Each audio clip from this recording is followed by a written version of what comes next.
Welcome to the Money Pig podcast, presented by Goodwin Investment Advisory, where our mission is to lead you to financial pig, peace, independence, and generosity. I'm your host, Tim Goodwin.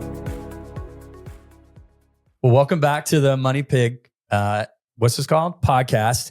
So on today's episode, I'm super excited that we have somebody who I mention all the time, our content creator, the one, the only, Tara Bruce. Super excited to have you, Tara. Thanks, Tim. I'm excited to be here. Yeah. So tell the audience something that they don't know about you, Tara.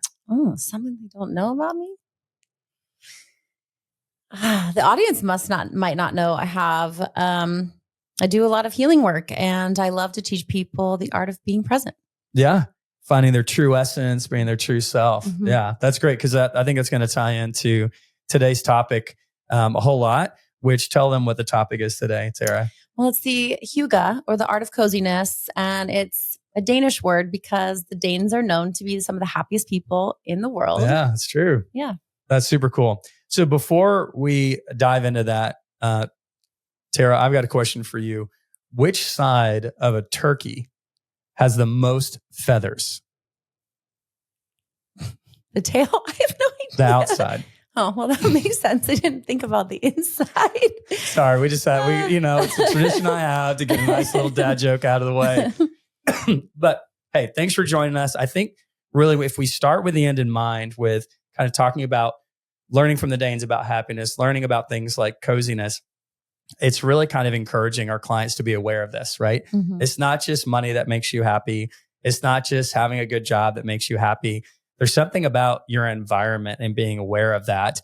Angela, our producer who's here, she was just reminding us as we were kind of prepping for the show that we take really a lot of pride in that in our office. Mm-hmm. You know, you can see maybe some of the backgrounds here. And if we could pan the camera, you'd see like a beautiful open workspace that we have here.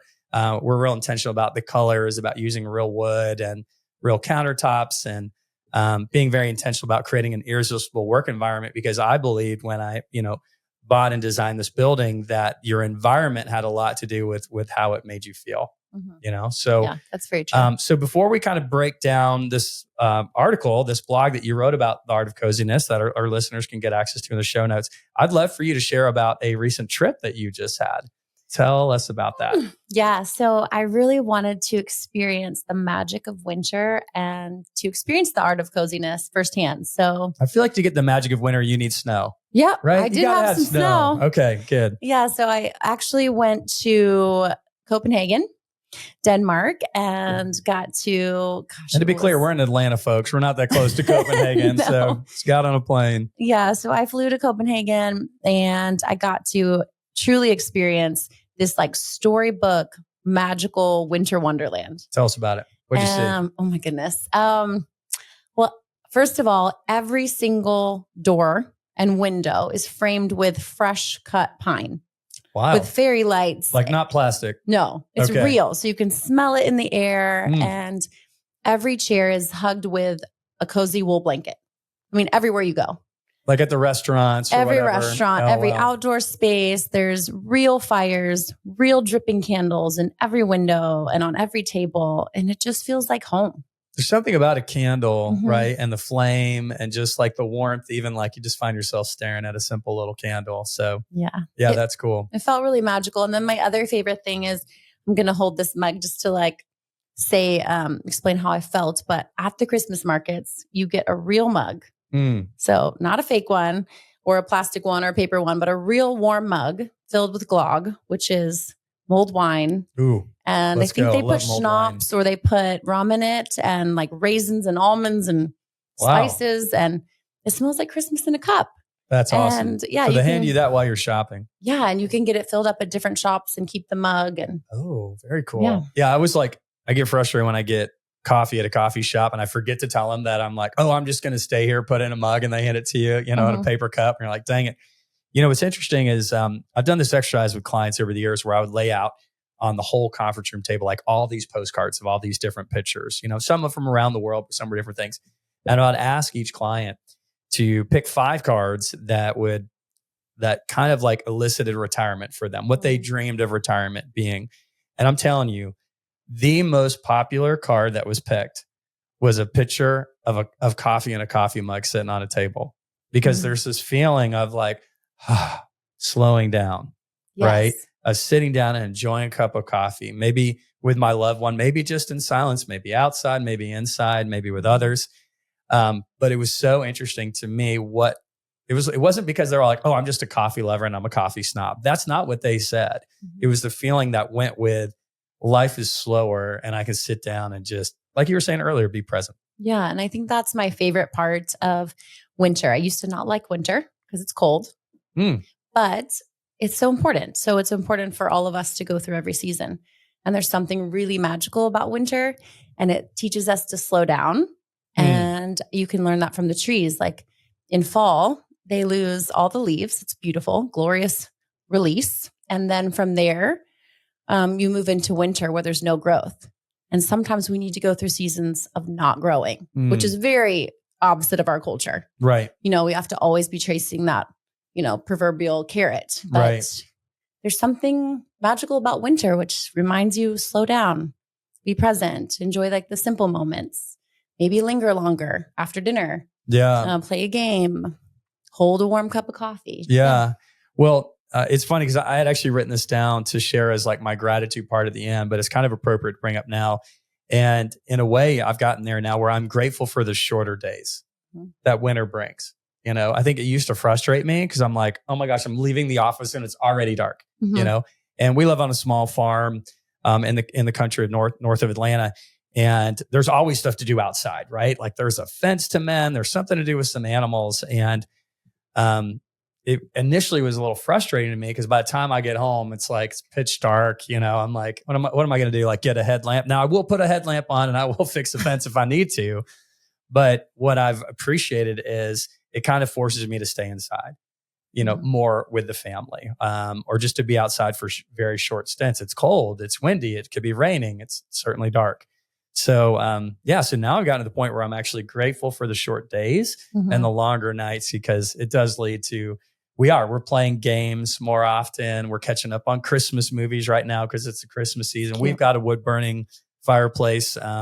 So we're cranking through that quite a bit, because just that feeling of the fireplace and hearing the crackle is nice too. Yeah. And there are some studies, you might want to look it up to see, but they have tried to allow some trees to not fully hibernate to see if they can I've heard about increase this. some like adrenaline or something. And they did this study and they showed that these trees, without going through hibernation in winter, didn't actually last as long as they would have normally or as other trees. Oh, absolutely. Yeah. I think within like that second year, they end up not surviving. I don't think they last much longer, even past the second year, if they don't get that kind of winter rest. And And then, of course, you know, the trees will bloom in spring and it's beautiful. They'll bud and blossom. But just a reminder, sometimes like we're going to grow. We're going to continue to grow, but sometimes just to kind of. Nice to take that breather and appreciate the different stage of life. Yeah. All right. We'll break down some of the things that you share. Well, sorry, was there anything else from your trip that you wanted to share? I think I shared everything from the trip. I mean, it was just magical. If you ever want to see a Christmas market in either Copenhagen or even Katowice, Poland, it was just wonderful. And you know, one memory you shared from that trip with me that I remember, you were sitting maybe a little bit higher up. You were inside, but you were looking out a window. And then you were seeing kind of the families go by. Maybe it was snowing. Yeah, that was the last day. And they had a window that was shaped like a circle. And you could just sit in the window and watch the families and watch all the fairy lights. And I don't know, it just seemed so magical. And I actually got to read a book. I mean, sometimes it's just nice to actually go on a trip. I always say, I'm going to read this book because I'm going on this trip and I'll pack it and I'll do so much stuff like adventure. Right. This trip, no. I was like, really? I have to actually read. That's right. Yeah. It might take that for me. I'm just like burning through Audibles right now because to slow down enough to open up a book, I'll probably just fall asleep if I'm not well rested. So. And even like the hotel did not feel like a normal hotel. It felt like a home. There was multiple fireplaces burning with chairs around it. And it felt like you were in your grandma's house. Yeah. And so everyone was just kind of gathered in different spaces and no one's in their rooms. Like the whole lobby was packed with people in all different places. And wild. I don't know. It was Maybe we need to do that. Install a wood burning fireplace in here. Yeah. Angela's laughing at me. So man, I was like, it's like what we're missing. But we do want people when they walk into the office, it doesn't feel plastic. Yeah. It feels personal. It feels like walking into somebody's like foyer. Yeah. It and feels you feel warm at home. it makes it more warm and inviting. Yeah. All right. So tell us some about what you've got, like a teaser, so that they're going to go, you know what? I want to read this thing Tara wrote on Coziness. One thing I know Tim always talks about too is gratitude. And that's something that's a huge practice for me as well. But not just like feeling gratitude and choosing the things that you're grateful for, but actually expressing gratitude takes it to a whole nother level. So finding little ways in the winter season to reach out to someone and send them a card, like write a handwritten note, call them on the phone. Yeah. Now, something I've learned from you about like they can measure the frequency of gratitude in your brain versus the frequency, say, of fear. Right, exactly. And I think you might have been the first one I ever heard from that said, when you're feeling fearful, if you can start to express gratitude, it's almost like they can't coexist in your brain based on the frequencies. Whatever it is, it's true. You know what I mean? And if you're real fearful about something, you're all worked up, you're making bad decisions, switching to this mindset of gratitude is like a really great medicine for it, I think. Yeah, it's super powerful. So you can't, they cannot coexist in your brain at the same time. It's so fantastic. So if you're fearful, choose something you're grateful for or switch your perspective. Like, how is this happening for me and not to me? Can change everything. Yeah. My wife, Maureen, she, it's, still a work in progress. Her trying to teach this to me that like to try to see the gift in everything. Yes. Like there's some kind of gift in it. And there's even the magic in the mundane. And I think that's even another part of finding the coziness is if you're willing to notice it, you'll always see magic everywhere because what you look for, you find. Yeah. So like looking for the magic, even in the season of winter, if it's not a season you love or enjoy, like just like finding those moments. So what are some of these things that you think that like you mentioned the Danes are known as some of the happiest people in the world. What are some things that Americans can learn from the Danes when it comes to happiness? I think for sure slow down. Yeah. But they don't, I think we forget, I always say it backwards, like we either live to work and they work to play, or I forget which way it is, but they have it's like we live to work around here instead of work to live. Right? Exactly. And so it's not like that there. So I really enjoyed that. I actually got to speak to a couple people that lived there and kind of ask them feedback too. And so it is really expensive to visit Copenhagen, just a warning. But when I asked one of the drivers in my taxi, I said, is it expensive for you? And he said, oh, no, we get paid really, really well here. So no one's really super worried about money, and all of the things that matter, like the foundational things like healthcare and all those things are taken care of. So he said for tourists, it's really expensive here, but it's not bad for us. He's like, we appreciate that. Keep coming back. Right. Hoping it be more affordable. Yeah. It kind of reminds me, my wife, Maureen, and I just got back from Nairobi, Kenya. And I noticed how happy in general they were too. Yes. And one of my takeaways was that they have a much deeper awareness and concept of enough. Yeah. Where I don't feel like we do. And so a lot of folks would just work until they made enough money and then they stopped and went home, even if it was like 11 a.m. in the morning. Yeah. You know what I mean? And I think often as Americans, we just keep working and working because we might make more money if we work more. And we do typically make more money if we work more. That more money lets us buy more stuff. And if we're not careful, it kind of owns it and leads to more stress and responsibility keeping up with it. So I think there is something to take away from that concept of I just need to make enough and defining what enough is. Yeah, that's very true. I think they live a lot more simple. Well, maybe finding what really matters. They're in Nairobi too. They're and maybe it's all of Africa. I apologize. This is the only place in Africa I've been, but they're outside all the time. Oh yeah. I think just being outside, let alone vitamin D that's from one the of my sun favorite on your things. skin, but just being outside and then they're talking. And so like their commerce and their social, opportunities are all really interwoven. Everybody just seems to be outside for a good bit of day. I mean, they don't have a lot of air conditioning, so I can't blame them for wanting to be out, but I think that contributes to it too. I just was so surprised driving around Nairobi, like thousands and thousands of people I would see every time we went somewhere. We're like, you can drive around here from work to home and barely see anybody outside. We go from our climate controlled offices to our climate controlled cars to our climate controlled homes. we're not outside a whole lot. I mean, when you drive by, you see all the Christmas lights out. You're like, when did you do that? Like, so rare to even see somebody putting up Christmas lights. Yeah. And they have like a sense of community aspect in a lot of these other countries where, like you were saying, you see everyone outside, but they're spending so much time with each other. It's not as independent of a society. So what else do you want to share about your article? So some of the things that you can do, like we've already mentioned, is creating a nourishing space, making your own space cozy at home. So you feel really excited to be in it, start a fire, burn candles, and don't wait to burn all the candles. Like don't put them in a closet and hide them away. Like actually light the candles, get out the good stuff, Yeah. I think we always wait for these special occasions, but every moment you're alive is a special occasion. So, just enjoy it. Yeah. And then, like just sometimes it's just eating warm, cozy foods, like make a stew. Right. You don't have to eat that cold soup from the fridge. Right. Warm it up. You deserve to eat warm soup. And then I was saying the candlelight, but even just watching a fire, there's something magical about sitting by a fire, watching the magic in that moment, enjoying it with loved ones, play a game. Yeah. That's awesome. Nature is also part of it. So you mentioned that earlier, but it's very grounding to spend time in nature, even when it's cold, but go outside. It's invigorating. If it's snowing where you live, we live in Georgia, so maybe not, but make some snow angels. Yeah, it's tough. It's tough, and it's interesting about like when people think about even like reconnecting with their faith or with God, they want to go for a walk in the woods. They want to go outside. Yeah. We do a day of solitude here. I offer that as a day to all the team. It doesn't count against your PTO. It's like an extra PTO day.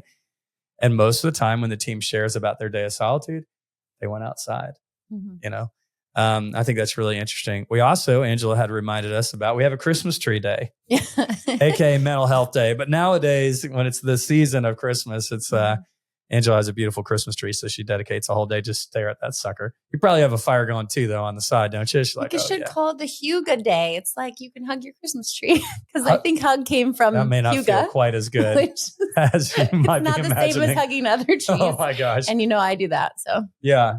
Do you cut your own tree down? We did. We did get a real one this year. But we didn't cut it down this time. Yeah.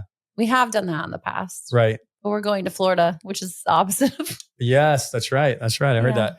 And so Maureen is really into flocking the Christmas tree. Okay. So like just started last year and now we've done it this year. So, but yeah, we get a fresh tree and then flock it. So it's got all the smells and the looks. Yeah. It's nice to stare at those trees. It's kind of a wild thing to try to describe, like we're bringing this tree inside and we're decorating it, but it really is beautiful. But even every aspect of being present is so important. Like you can figure out different ways that connects you to your senses. And that's also another way that you can. So like you were talking about the smell of the tree. Right. But like what things can you bring into your space that ties you to memories, like smells or foods or like the coziness of the Danes with those wool blankets. It's the texture. And so it's all of those things, kind of like surrounding yourself with all of that. Yeah, very cool.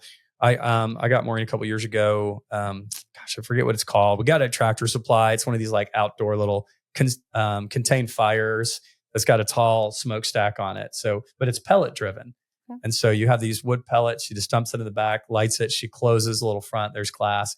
But I brought it back out for her last night, and we were, sharing a little drink and a cigar last night, talking about the day, and we got the thing lit up outside. And it's just, even just having that nice little contained, it's better than us plugging in a heater or something like that, electric heater, like having that wood has more of an ambiance and a warmth to it. Yeah, absolutely. Super cool. So is there any like practice that you maybe would recommend to somebody listening who's like, man, I'm go. Like, I don't feel like I'm connected with nature or happy, or I can be present.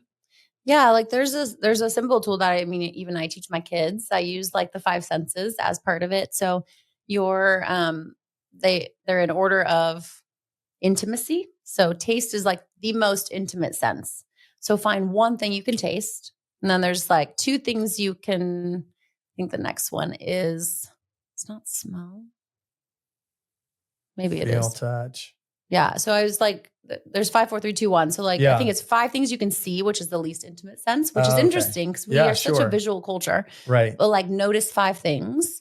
And then what are 4 things you can touch? What are 3 things you can hear? What is 2 things you can smell? And what is 1 thing you can taste? So just that little practice can sometimes be super helpful because it's it's easy to remember, but you can sit there and start noticing. So I think that's the beginning, is when you can start noticing something, then you start feeling it. And then once you start feeling it, it kind of gets inside of you, and then you get into that Christmas spirit. But I mean, a simple thing. I appreciate you. Like I did not think you were going to say that, so that's what's so great is how unique that is. But it's like an assault on all your senses. It's like just reprogramming yourself to really be present, to experience all these things. And it's all these senses going after it. So that's super duper cool. Yeah. Any final things here on the art of coziness? No, just enjoy it. I think my message would be slow down, rest a little bit. Don't pressure yourself to do too much, because being is very important. And I don't know, maybe it's a time for reflection, or just enjoying the loved ones around you, enjoying your family and your environment, and making it feel cozy. Yeah, I love it. Well, hey, grateful for you, for the content you create and just kind of the spirit that you bring, and kind of a different way of thinking things. Probably not, very typical for somebody to listen to a financial advisor sponsored podcast and to hear about the art of coziness and some of these things you shared. So, but I'm grateful for that perspective that you bring. I did share earlier about gratitude, that I am grateful for these shorter days. Do you want to share any particular thing you're grateful for? I'm just grateful for the trip, like itself, to actually experience that magic. And it really brought me into the Christmas winter spirit. So yeah. Awesome. Yeah. Well, so if folks that are listening, if they want to find out more about Goodwin Investment Advisory, they can go to goodwininvestment.com. They can click on schedule an intro call. Who are they going to talk to, Tara? Me. They're going to talk to you most of the time. Yeah, at this point. So if you're not ready to, schedule an intro call, please subscribe to our blog. This is our blog. Readers, I've already gotten the art of coziness over the years. Tara's actually updating this. This is an important thing to her. But there's a lot of helpful content that she creates. And if you listen to other episodes, we've got guides as well. So highly, highly recommend for you to engage with us if you're ready. Tara, thank you so much. We hope you come back sometime soon. Look forward to talking to you. All right. Bye-bye. Thank you for tuning in to the Money Pig Podcast. We hope you enjoyed today's episode. To stay updated on new episodes, be sure to subscribe wherever you listen to podcasts. If you found value in today's discussion, we'd greatly appreciate it if you could leave a rating and review. If you have any questions about the topics we covered, feel free to visit us at goodwininvestment.com and reach out. This episode is produced by evance.net. This podcast is provided for informational purposes only and should not be considered as investment advice, a solicitation to buy or sell any financial products, securities, digital assets, or other investment vehicles, nor as a basis for making any financial decisions. Goodwin Investment Advisory is a registered investment advisor with the SEC, CRD number 131193. Please note that the host and or guests may personally own securities, digital assets, or other investments mentioned in this podcast. Investments carry risk and are not guaranteed unless stated otherwise. We strongly recommend consulting with a qualified financial advisor, tax professional, insurance professional, and or legal professional before implementing any strategies discussed in this episode. Lastly, past performance is not indicative of future results.